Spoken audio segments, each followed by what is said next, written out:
Mi nombre es David Brand. Bueno, les voy a contar un poquito sobre qué es lo que nosotros hacemos. Estamos en Colombia y nuestra empresa es es un laboratorio de respuesta humana. Quiero contarles un poquito sobre qué es lo que hace un laboratorio de respuesta humana dentro de las empresas. Quiero arrancar con esta frase que dice que el 90% de los actos inseguros en el trabajo tienen una raíz biológica, más no actitudinal.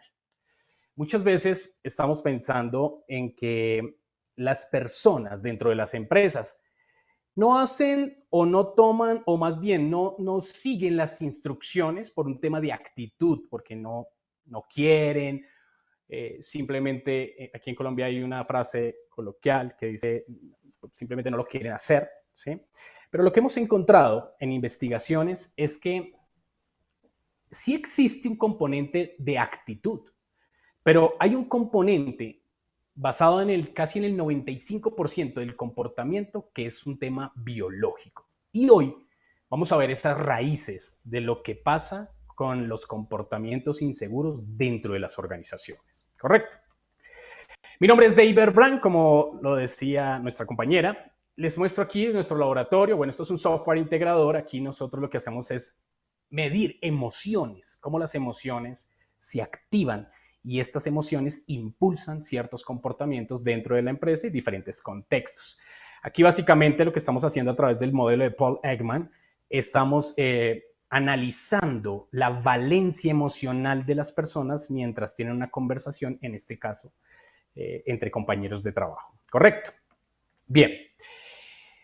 ¿Por qué hablar de neurociencia? Nosotros somos un laboratorio de respuesta humana que lo que hacemos nosotros, contamos con un equipo científico, con nuestro director científico y un equipo de 4 o 6 personas, todos profesionales en el área de las ciencias sociales.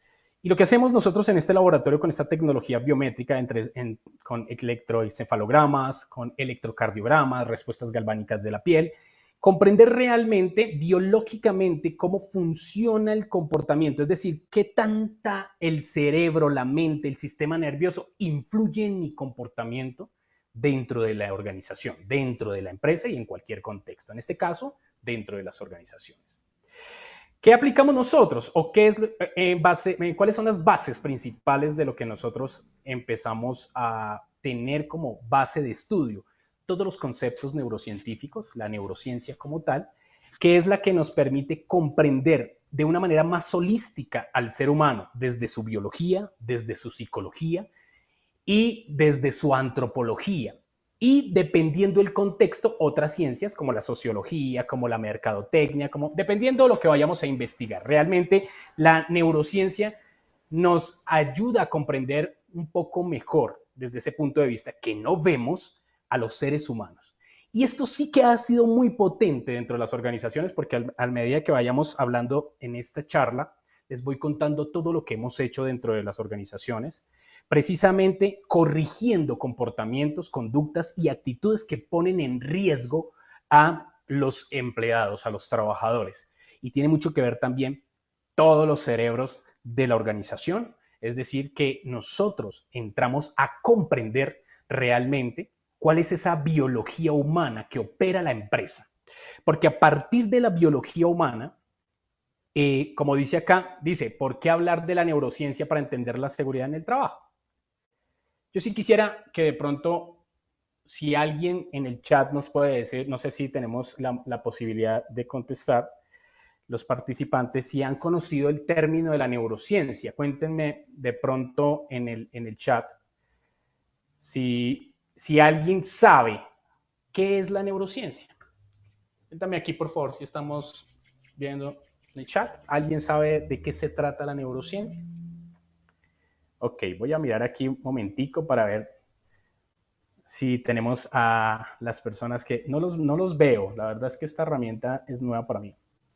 Ok, bien. Yo los estoy viendo, David, yo te aviso, ¿sí?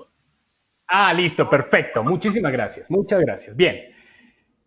Hablar de seguridad en el trabajo sin hablar de neurociencia es abordar solo la superficie del problema.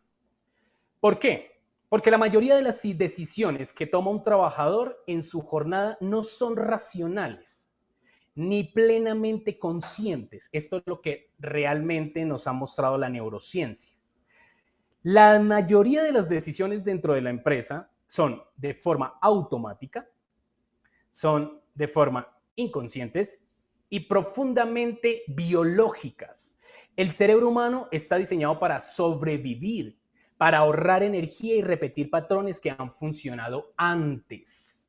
No necesariamente para seguir procedimientos de seguridad cuando no se percibe el riesgo como inminente. ¿A qué vamos con esto? Resulta que el 95% de las decisiones que nosotros tomamos y de nuestro comportamiento está soportado por una emoción. Y cuando nos activa la emoción, la decisión que vamos a tomar o el estímulo que está en el exterior, ¿correcto?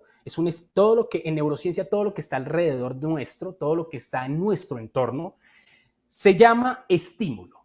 Tú eres un estímulo para tus liderados es un estímulo para los líderes, los clientes son un estímulo para la empresa, para los cerebros de la empresa y así sucesivamente. Pero no solamente las personas, sino la comunicación, las palabras, el entorno, la infraestructura, todo es un estímulo, todo es información que entra a través de los sentidos a nuestro cerebro y nuestro cerebro toma decisiones incluso antes de que nosotros seamos conscientes, toma la decisión y luego nuestra mente decide.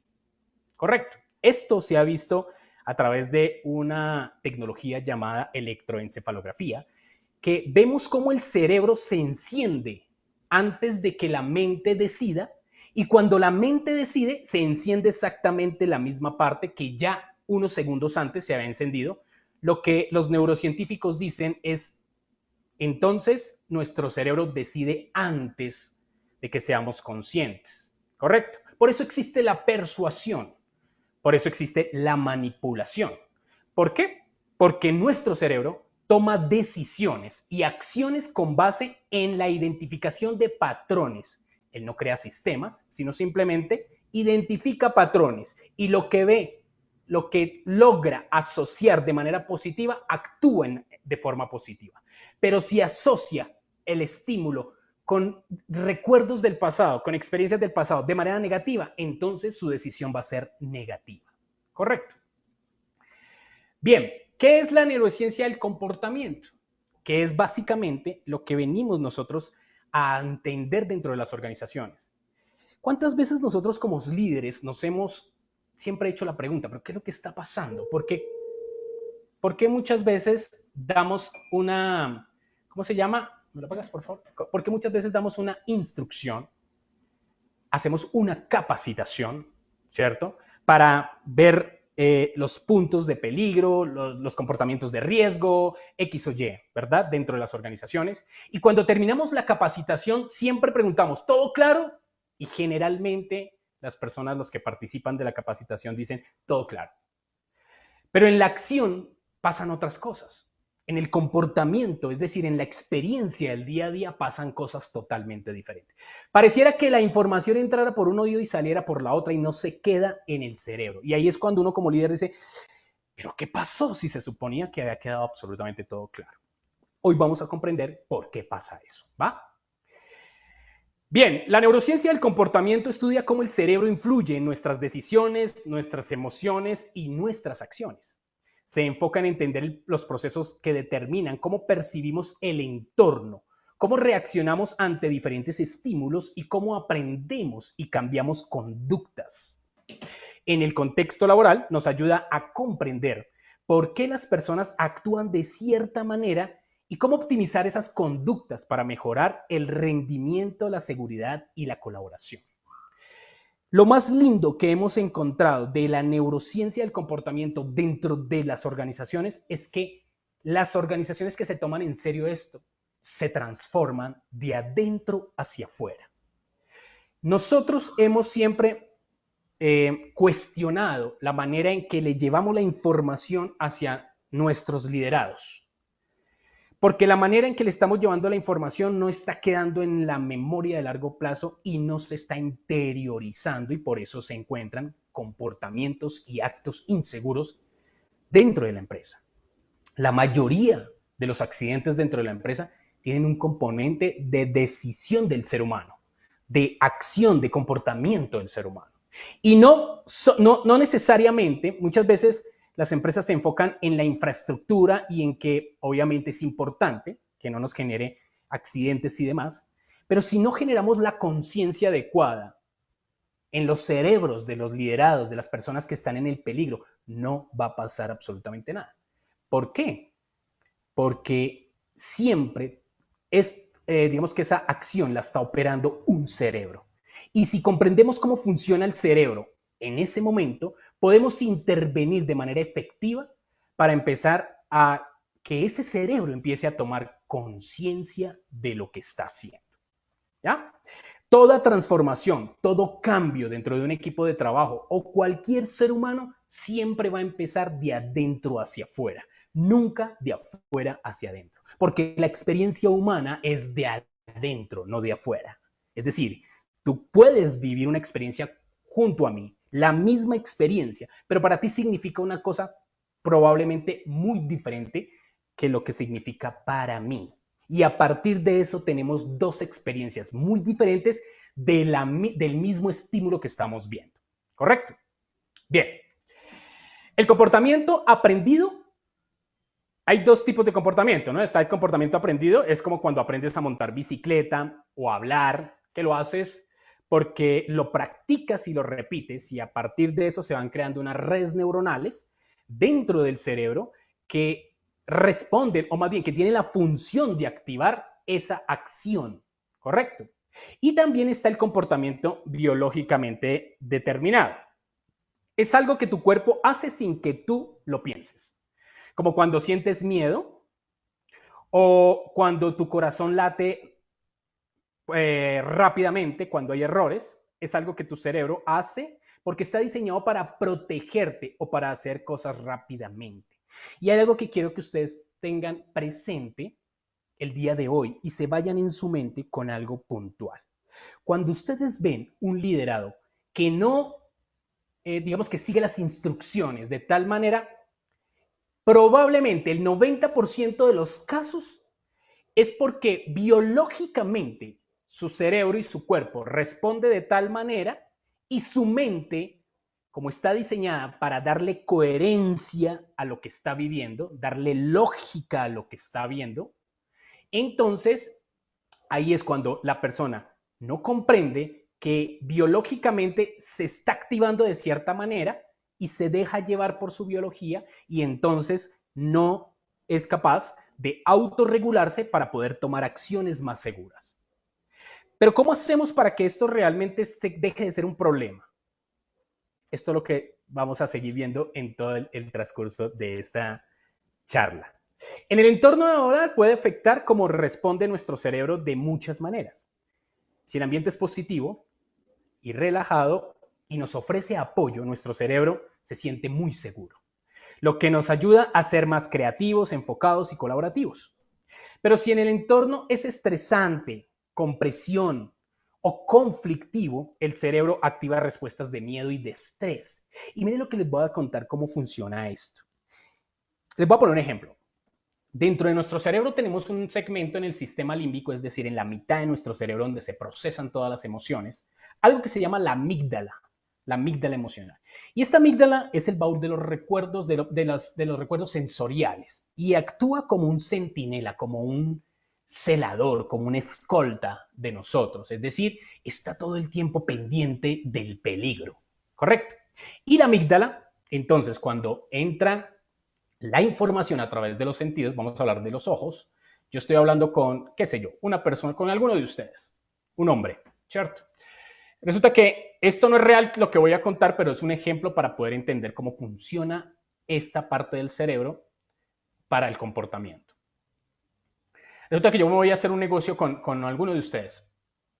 Y mi niñez, esto es un ejemplo, no es verdad, fue muy traumática.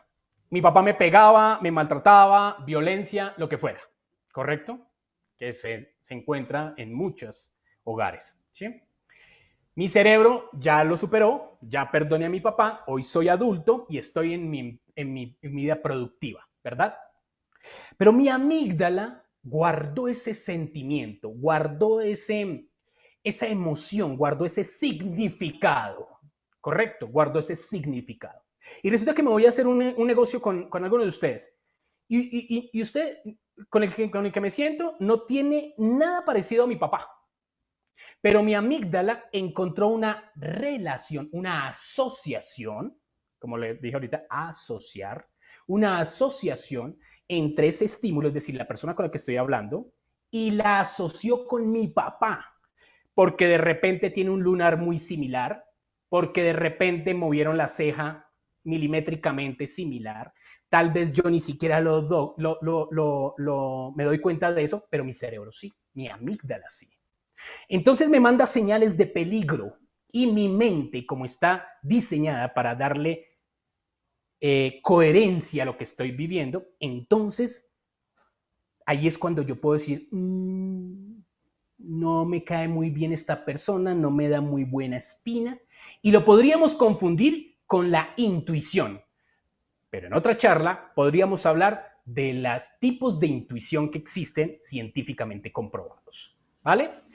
Y entonces me dejo llevar por esa supuesta intuición y actúo de tal manera, influenciado por mi biología, y como no comprendo que mi biología está para eso, entonces me dejo llevar de ella y empiezo a actuar de X o Y manera, y ahí es cuando cometo errores. Lo que hablamos cuando nos sesgamos con una decisión que tomamos o nos sesgamos con un comportamiento que tenemos. En resumen, el entorno, todo el entorno que vive un ser humano, ustedes en este momento están siendo bombardeados por diferentes estímulos que hay en su entorno, incluyéndome a mí, ¿correcto? Y en este momento, su biología, sus redes neuronales se están activando de acuerdo. Si yo dije algo similar que ustedes tienen en la mente y que para ustedes es lógico, se activa esa red neuronal porque logro yo, con mi comunicación, hacerles un proceso de asociación en su cerebro. ¿Correcto? Entonces, si el entorno es estresante, lleno de conflicto, eso predispone al cerebro a que cometa errores. Porque está aumentando el neurotransmisor asociado al estrés que se llama cortisol, y entonces dicen los científicos, emoción sube, inteligencia baja. Emoción baja, inteligencia sube. ¿Correcto? Bien. Otro concepto que debemos tener en cuenta es la neuroplasticidad. Es decir, ya hemos visto por qué activa nuestro cerebro en los diferentes entornos. Hemos visto que el 90% de los accidentes tiene un componente obviamente mental de comportamiento, ¿sí? Y precisamente es porque la mayoría de las decisiones que tomamos nosotros, el 95%, según Daniel Kahneman, ganador de un premio Nobel con esto, el 95% de nuestras decisiones, y la neurociencia lo ha afirmado, son subconscientes e inconscientes. Decisiones rápidas, automáticas, que nos llevan a un comportamiento, una conducta automática. ¿Correcto? ¿Por qué? Porque tenemos dos tipos de sistemas en la mente. Sistema 1 del pensamiento, sistema 2 del pensamiento.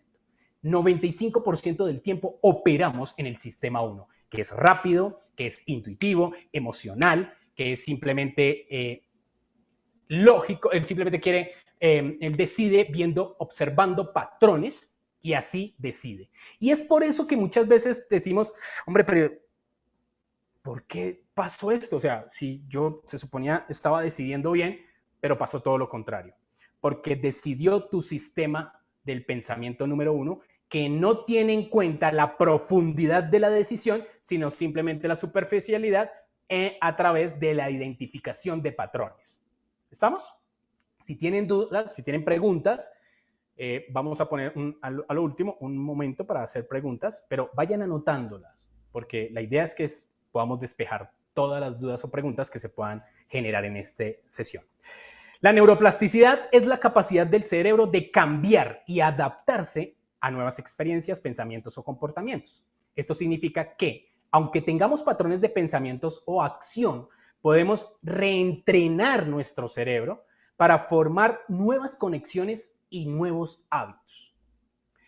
Para reentrenar el cerebro hacia la seguridad se puede practicar, pues obviamente repetitivamente, comportamientos seguros, pero esto no basta hasta que se convierta en automáticos. Al hacer esto, el cerebro fortalece las conexiones neuronales relacionadas con la seguridad y reduce respuestas impulsivas o inseguras.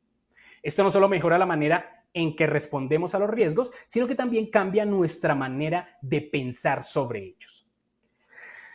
Ok, todos pues se preguntarán, bueno, pero la mejor manera de integrar un nuevo conocimiento en nuestro cerebro sería a través de la capacitación, y estamos totalmente de acuerdo. El problema de estas capacitaciones que se dan de manera superficial tienen varios problemas. El primero es que la información que se les da, como se les muestra y el lenguaje que se utiliza, generalmente los cerebros de los empleados, de los liderados, no logran asociar de manera inconsciente la nueva información con las experiencias que tienen en el pasado. Lo que quiere decir es que cuando le muestras la nueva información, las nuevas instrucciones, qué es lo que debemos hacer, X o Y, entonces si no logro hacer que se asocie esa información a mis experiencias del pasado, el cerebro, la mente entra en algo que se llama reactancia psicológica, es decir, se cierra y dice, esto no es para mí. Y te puede decir, me quedó claro, pero si no lo apropia, si no lo siente desde adentro hacia afuera, nunca se va a corregir el comportamiento. Bien, ¿cómo lo hacemos nosotros o cómo es la fórmula para hacerlo efectivamente? Lo primero que tenemos que comprender antes de darle una nueva información a nuestro público, es decir, a esos liderados, necesitamos comprenderlos, entenderlos.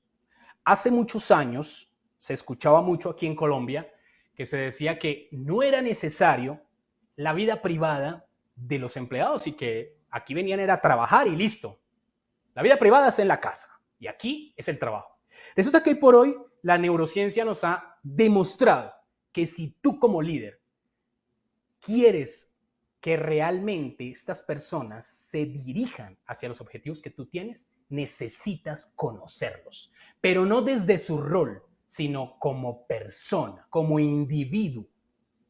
¿Cuáles son sus miedos? ¿Cuáles son sus gustos? ¿Sus motivaciones? ¿Qué lo detiene? ¿Qué lo impulsa? Correcto. Pero ¿cómo hacemos para entender esto? Hay perfiles neurocientíficos dentro del entorno laboral. Entonces, dice que los perfiles cerebrales que define Creta, una metodología, los define de formas diferentes para cada persona, ¿cierto? Porque cada persona procesa la información y como les decía ahorita, resulta que si yo no logro asociar eso que me estás diciendo, pues nunca voy a actuar en coherencia, en congruencia, si no lo logro interiorizar. Entonces, lo que se debe hacer es crear estos perfiles que nos ayudan a entender cómo reacciona cada individuo en el trabajo y cómo motivarlo o gestionarlo mejor, ¿correcto? Y tenemos, por ejemplo, perfiles para cerebros diferentes, cerebros dominantes. Todos sabemos, y no es un secreto, que hay personas más emocionales, hay personas más racionales, lo que poco sabemos es que hay personas más instintivas, y resulta que en neurociencia estudiamos el cerebro triuno, es decir, Paul Ekman en 1952 le enseña a la comunidad científica y dice, venga, mire, para entender cómo funciona el cerebro, lo voy a metaforizar de esta manera. Vamos a imaginarnos el cerebro como un edificio de una casa de 3 pisos. El primer piso es todo lo instintivo, que allí está el tallo encefálico, el cerebelo y esas partes del cerebro que están más antiguas en la evolución, ¿cierto? Y que compartimos con los animales, todo lo instintivo. Él lo llamó el cerebro reptiliano, que no tiene nada que ver con los reptiles, pero para que entendiera la comunidad cómo funciona este segmento, esta parte del cerebro, entonces decía, hagan de cuenta como los reptiles, ¿sí? Que todo es instintivo, ¿verdad? En la parte media del cerebro está el sistema emocional o el sistema límbico. Allí se procesan todas las emociones, está la base de las decisiones, etcétera, etcétera, etcétera. Y la parte más nueva, que tiene menos evolución en los seres humanos, que la tienen los animales, pero que no está funcionando en los animales, es el cerebro racional, que es la parte más nueva, que es la parte de arriba de nuestro cerebro, que es la que toma las decisiones lógicas, análisis y etcétera, etcétera. Comprender estos perfiles neurocientíficos nos ha hecho que podamos gestionar a la población organizacional de manera efectiva, porque no las empezamos a gestionar o los líderes no empiezan a gestionar a sus liderados desde lo externo, sino desde lo interno, desde lo que tienen en la mente, ¿correcto? Y ahí es cuando logramos cambios de comportamiento, cambios de actitudes, cambios de conductas y por último, generar un nuevo hábito. Correcto. Los perfiles cerebrales se manifiestan de manera diferentes en situaciones de riesgos, que eso es lo que hemos comprobado y la neurociencia nos lo afirma a través de todo el conocimiento que nos da. Por ejemplo, el cerebro racional en situaciones de riesgo tiende a analizar y calcular cada acción antes de tomar una decisión. Puede demorarse en actuar. Y yo les voy hablando de estos perfiles y ustedes vayan identificando dentro de sus equipos de trabajo personas así. Correcto. Dice, en situaciones de riesgo tiende a analizar y a calcular cada acción antes de tomar una decisión. Puede demorarse en actuar, buscando soluciones lógicas y evaluando cada opción.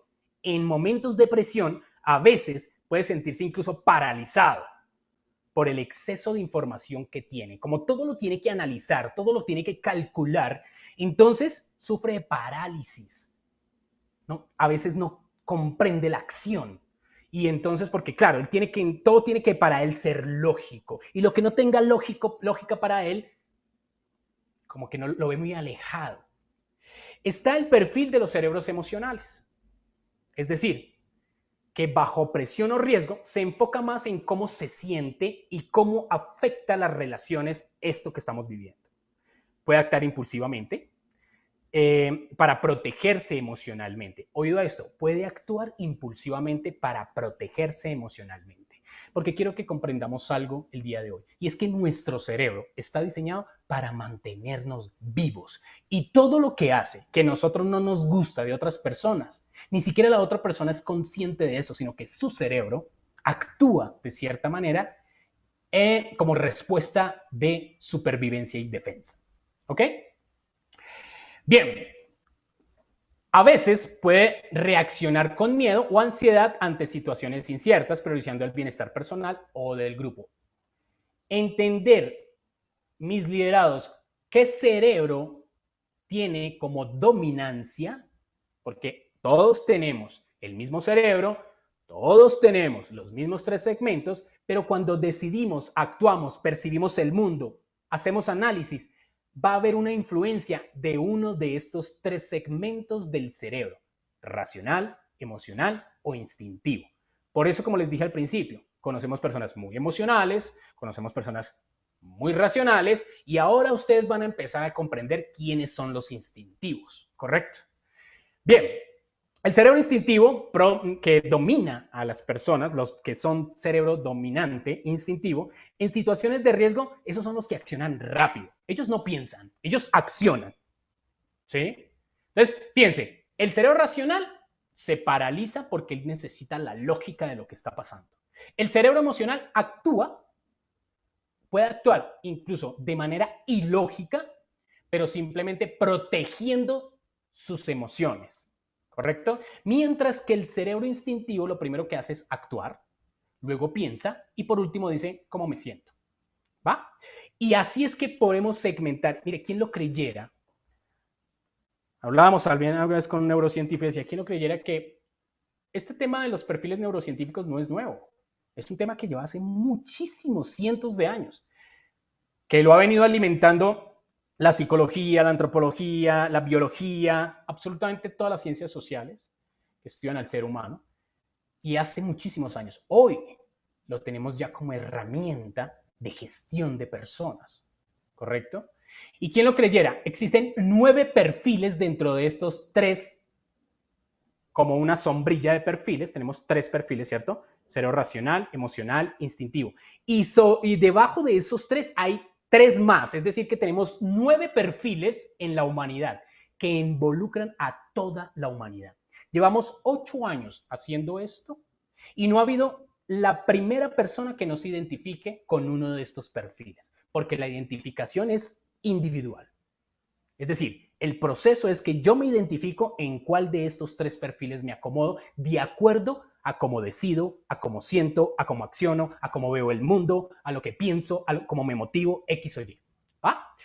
Bien, entonces, en situaciones de riesgo, reacciona rápidamente sin pensarlo mucho, guiándose por su instinto de supervivencia. Puede tomar decisiones muy rápidas basadas en lo que ha aprendido a través de las experiencias. Sin embargo, puede no considerar todos los riesgos o consecuencias a largo plazo, actuando más por impulso. ¿De qué nos sirve todo esto? Una metodología que hemos diseñado segmenta a las personas dentro de la organización de acuerdo a su esencia, es decir, su temperamento, que es el cerebro dominante, y su carácter, que es lo que aprendió durante el tiempo de vida que lleva. Es decir, que tenemos un componente biológico y un componente psicológico para comprender, para comportarnos dentro de la empresa. Y cuando nosotros comprendemos estos 2 componentes que hacen la personalidad del individuo desde la perspectiva neurocientífica, entonces nos vamos directamente a comprender las características de cada uno de estos cerebros dominantes y entonces todos estos cerebros dominantes tienen unas motivaciones intrínsecas iguales, solo que con experiencias diferentes. Tiene unas percepciones iguales, solo que con experiencias diferentes. Tienen unas toma de decisiones muy similares, con experiencias diferentes, pero lo que les mueve, lo que lo siente uno, lo que uno siente es biológico, no es psicológico. Y uno actúa por lo que siente, no por lo que les dicen a uno. Por eso, preguntarle a un liderado, ¿te quedó claro? Y así te diga que sí, no le creas. Porque cuando vaya a actuar, no va a actuar por lo que le acabas de decir, va a actuar por lo que siente en ese momento. Porque el comportamiento está impulsado por lo que siento. ¿Va? Bien, ejemplos. En el cerebro racional, cuando recibe una instrucción de seguridad, este perfil querrá entender los detalles. Detrás de cada regla preguntará el por qué. Identifiquen personas dentro de sus equipos así, porque podemos ir avanzando bien interesante para sus equipos. Y a lo último, les voy a dar un obsequio si lo que quieren realmente es comprender más este concepto y cómo llevarlo, cómo aterrizarlo a los equipos de trabajo. ¿Va? Bien. Una persona con dominancia cerebro racional, cuando recibe la instrucción de seguridad, este perfil querrá entender los detalles. Detrás de cada regla preguntará el por qué y cómo de la instrucción, buscando evidencia lógica de su importancia. Su respuesta será seguirla rigurosamente. ¿Sí? Esos son esos cerebros que, ¡tum!, al pie de la letra. ¿Correcto? Bien, porque tiene un fundamento racional para él. Para él esto está muy bien diseñado porque todo es racional, todo es así muy bien estructurado. Después del 1 va al 2, después del etcétera, etcétera, etcétera. ¿Va? El cerebro emocional, este perfil se centra más en sentir la instrucción si es válida a nivel personal o grupal. Puede reaccionar de manera positiva si percibe que la instrucción mejora el bienestar de las personas o que el grupo está comprendido con la seguridad. Su respuesta será seguir la instrucción si se le presenta de manera que le tranquilice emocionalmente, que emocionalmente sienta seguridad. Así, ese cerebro emocional va a percibir conscientemente más el riesgo. ¿Correcto? El cerebro instintivo, frente a una instrucción de seguridad, este perfil puede seguirla rápidamente. Si la percibe rápidamente como urgente, como que es algo crítico que tenemos que hacer, él inmediatamente las toma, las apropia y las vuelve una realidad. Aquí está el dibujo de cómo es nuestros tres cerebros. Si se dan cuenta, el instintivo es el tallo encefálico, el emocional es el centro del cerebro y el racional es el neocórtex, la parte más alta de nuestro cerebro, lo que nos diferencia con los animales. Cerebro dominante y su impacto en las decisiones. Un cerebro dominante es el sistema cerebral que más influencia tiene en la forma en la que la persona piensa, actúa y toma decisiones. Aunque todos usamos los tres cerebros, racional, emocional e instintiva, cada persona tiene una que predomina. Ya lo hemos visto. Por ejemplo, un cerebro dominante racional tiende a analizar, ya lo sabemos. El emocional, tus decisiones se basan en cómo te sientes y el instintivo en reacciones rápidas. Conocer el cerebro dominante de cada persona ayuda a entender mejor su comportamiento, pero sobre todo en situaciones de presión, riesgo o cambio, y sobre todo que puede intervenir una gestión mucho más efectiva, positiva. ¿Correcto? La percepción del riesgo para un cerebro racional es que evalúa el riesgo analizando datos, estadísticas, consecuencias, la lógica, ¿correcto? El emocional lo percibe a través de cómo le hace sentir. Si algo le genera miedo o malestar emocional, lo considera riesgoso, incluso si no lo es objetivamente. El instintivo detecta el riesgo rápidamente y de forma visceral, como una alerta automática, puede reaccionar de más o de menos según su experiencia previa. Reacciones ante las normas de estos cerebros dominantes. El racional acepta las normas si tienen sentido lógico. El emocional cumple si están conectadas con los valores, la empatía, el sentido de pertenencia. Y el instintivo sigue las normas claras, directas y fáciles de recordar. Si son muchas o ambiguas, puede ignorarlas. Para el cerebro instintivo la simplicidad, rápido. ¿Qué es simple? ¿Qué nos lleva rápido al objetivo? ¿Ok? Bien, capacidad para seguir instrucciones o actuar por impulso. El racional sigue instrucciones si están bien explicadas. El emocional sigue instrucciones si lo que tú le estás diciendo le genera confianza o incluso si esta persona con cerebro emocional dominante te admira como líder, te va a seguir. Y lo que tú le digas, a ojo cerrado lo haga, porque te admira. ¿Correcto? Hay un vínculo emocional contigo. Instintivo, tiende a actuar primero y después piensa. Este es de los que dice, listo, vamos a hacerlo tantas, y después dice, escucha, esto como que no era así. ¿Bien? ¿Por qué muchas veces los actos inseguros no siempre son errores humanos? Porque muchas veces no son decisiones conscientes, sino respuestas automáticas del cerebro. El cerebro, para ahorrar energía y reaccionar rápido, automatiza comportamientos, especialmente cuando está bajo presión, estrés o en rutinas repetitivas, activa rutas neuronales ya establecidas, incluso si esas rutas no son seguras. Esto significa que no siempre hay intención de fallar. Muchas veces la persona ni siquiera se da cuenta de lo que hizo hasta después. El acto inseguro puede ser el resultado de un hábito mal aprendido, no de una mala actitud. Ejemplo claro, un trabajador que lleva años saltándose un paso de seguridad porque nunca ha pasado nada. No está desafiando la norma por rebeldía. Su cerebro automático utiliza unos atajos de manera automática como si fuera parte del proceso seguro. Miren que cuando el cerebro repite una misma acción, baja la percepción de riesgo, porque él cree que se siente experto en el ejercicio, en la función que tiene que hacer. Y pueda que sea experto, ¿cierto? Pero el riesgo siempre está ahí. Y por eso se cometen muchos errores, porque el cerebro hace que yo me sienta experto, porque como repito la acción, mi red neuronal cada vez se va fortaleciendo. Y entre más fuerte mi red neuronal, me hace sentir más seguro de lo que estoy haciendo. ¿Va? Bien, factores neurobiológicos que activan el comportamiento.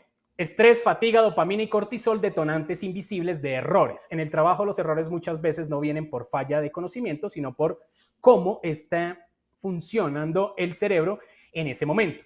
Aquí te explico cómo. Por ejemplo, en el estrés, que segrega cortisol, neurotransmisor asociado al estrés, cuando hay estrés constante, el cerebro libera cortisol, una hormona que nos prepara para el peligro. El problema, demasiado cortisol, bloquea la corteza prefrontal, que es la parte del cerebro que usamos para pensar, tomar decisiones y controlar impulsos. El resultado, actuamos de forma más reactiva, impulsiva o automática, lo que aumenta el riesgo de actos inseguros.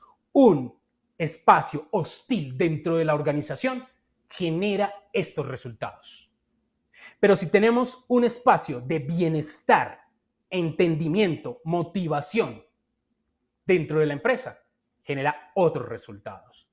Y hay muchas personas que dicen, pero si nosotros nos encargamos de motivarlos, ok, no es el qué. Neurociencia nos dice, no es el qué. Ustedes tienen claro qué es lo que tienen que hacer. Neurociencia nos dice cómo hacerlo para que realmente sea efectivo. Generalmente motivamos desde la motivación extrínseca y retributiva dentro del contexto organizacional. Y dejamos a un lado la motivación intrínseca, que es el 70% del sentido de pertenencia de un individuo dentro de la organización, biológicamente hablando. La fatiga mental o física reduce la actividad en áreas del cerebro relacionadas con el autocontrol y la atención. Esto puede hacer que se cometan más errores por descuido y se olviden los pasos importantes. La dopamina, cuando una tarea se vuelve repetitiva o monótona, el nivel de dopamina, la hormona del interés y la motivación, baja. Con poca dopamina, el cerebro pierde foco y atención y actúa en automático, lo cual el riesgo, digamos que es muy riesgoso y las consecuencias pues obviamente son siempre en accidentes. Entonces fíjense que comprender a través de la gestión del talento humano cómo activar dopamina, cómo bajar cortisol, eso hace que la perspectiva, la percepción incluso de los empleados se transforme, porque está influenciado por su bioquímica, porque la química nos hace comportarnos de diferentes maneras. ¿Ok? Conclusión sencilla, un trabajador estresado, cansado y desmotivado no tiene el cerebro en condiciones óptimas para actuar con seguridad, aunque conozca los protocolos. Ambientes tóxicos o mal diseñados también es una. En el entorno laboral no solamente influye un estado de ánimo, sino también pues alerta el funcionamiento cerebral, y cuando el entorno está mal diseñado o es tóxico, el cerebro entra en modo de defensa. ¿Qué pasa en el cerebro? Ambientes con gritos, presión excesiva, amenazas o falta de reconocimiento social activan el sistema límbico encargado de las emociones y de supervivencia. El cerebro libera cortisol y adrenalina, lo que hace que se reduzca la capacidad de pensar con claridad, aumente la respuesta impulsiva e instintiva, se bloqueen procesos como la memoria y el aprendizaje. Y si el espacio está mal diseñado, espacios sobrecargados de ruido, sin luz natural o sin zonas de descanso, estimulan malestar sensorial y mental. Todo esto son reacciones químicas. No somos conscientes de eso. Quiero que se lleven en su mente que el 95% de lo que nosotros hacemos está influenciado por nuestro cerebro y nuestro sistema nervioso, es decir, el procesamiento de emociones. Y la emoción es química, neurotransmisores, son químicos naturales del cerebro. Espacios sobrecargados de ruido, ok. Esto drena la energía del cerebro, lo que lo lleva a una mayor probabilidad de error, distracción y desconexión emocional. El cerebro está diseñado para ahorrar energía para 4 cosas importantes: dormir, comer, reproducirnos y sentir miedo. Para esas 4, consume energía. El cerebro es el órgano que más consume energía en un día normal, 20%, de la energía corporal. Pero cuando el cerebro está aprendiendo una nueva técnica, un nuevo procedimiento, una nueva información, puede llegar a consumir hasta el 35%. Y por eso, si yo no soy capaz de hacer un proceso de asociación bien hecho, mi cerebro inmediatamente dice, esto no es para nosotros y nos está haciendo gastar energía. Y recordemos que la energía la necesitamos para estas 4 puntualmente cosas que hacemos. Conclusión corta, un ambiente laboral tóxico o mal diseñado interfiere directamente con la seguridad porque obliga al cerebro a sobrevivir y no a pensar en cuidarse. ¿Ok? Un cerebro así, con estas condiciones, todo el tiempo está en supervivencia.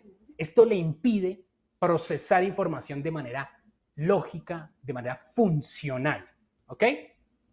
El rol del líder en activar o desactivar las redes neuronales que regulan la seguridad. Los líderes no solo gestionamos personas, también activamos o apagamos redes cerebrales en los equipos de trabajo. Es decir, que el cerebro de un trabajador responde al estilo de liderazgo que recibe.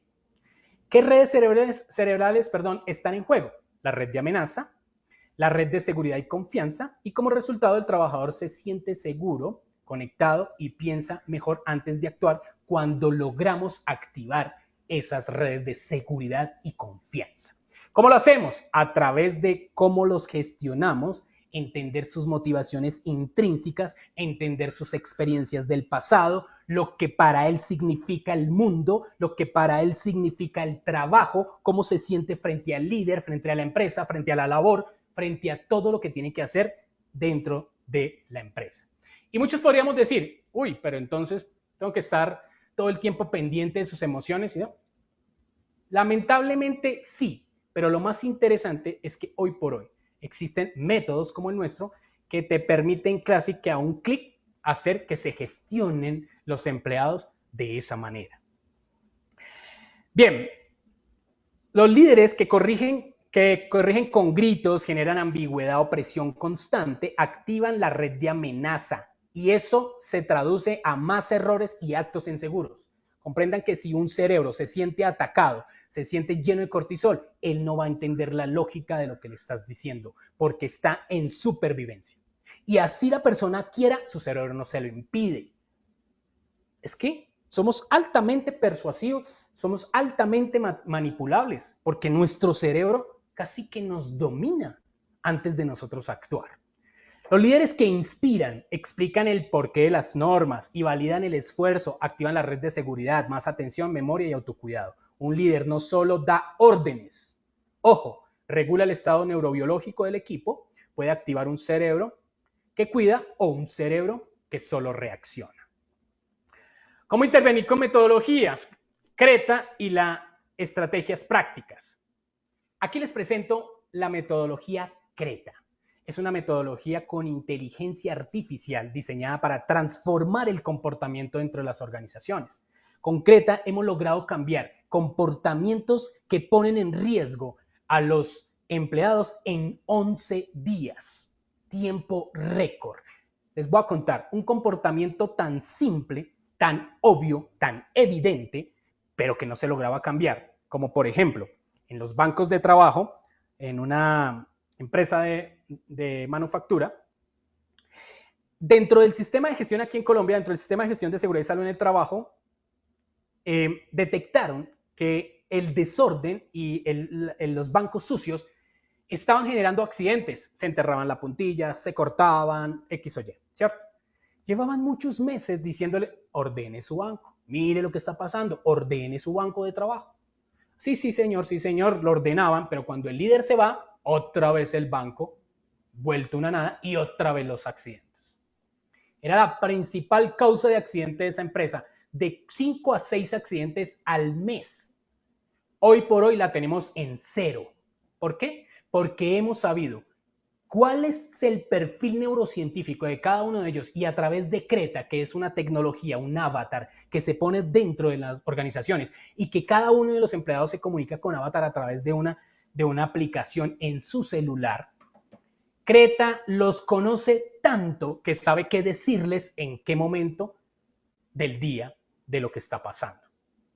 Entonces, diseñada para transformar el comportamiento dentro de las organizaciones, funciona como un sistema inteligente que se instala en las empresas, cada empleado tiene un usuario y Creta se comunica con ellos y con los líderes a través de una app móvil y de su inteligencia artificial. Mire cómo funciona esto.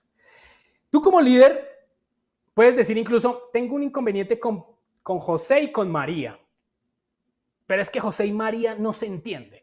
José y María, ¿qué problema? Creta te dice cómo debes ponerlos a trabajar, qué debes decirle, cómo lo debes gestionar, porque comprende el cerebro de Pedro y el cerebro de María. No necesitas de volverte neurocientífico, no necesitas de volverte un experto en neurociencia, porque la demanda de las cosas que hay que hacer dentro de la organización no nos da tiempo para eso. Por eso necesitamos un sistema inteligente que haga casi que el trabajo por nosotros de entender cómo gestionar a las personas. Mientras tú te concentras en llevarlos al objetivo, Creta te dice cómo lograrlo de manera más efectiva desde el conocimiento biológico y psicológico de cada uno de los integrantes del equipo. Analiza el perfil cerebral de cada persona, identifica comportamientos claves y guía en tiempo real. Cómo mejorar habilidades, actitudes y decisiones, todo desde una base neurocientífica y personalizada. El sistema que ponemos dentro de la empresa, actualmente lo estamos proyectando a través de una pantalla y tiene elementos gamificados, es decir, que aquí hay un ranking, se ganan unos puntos, pero ese no es el fin. Hay todo un contexto detrás de eso para que realmente se dé el objetivo.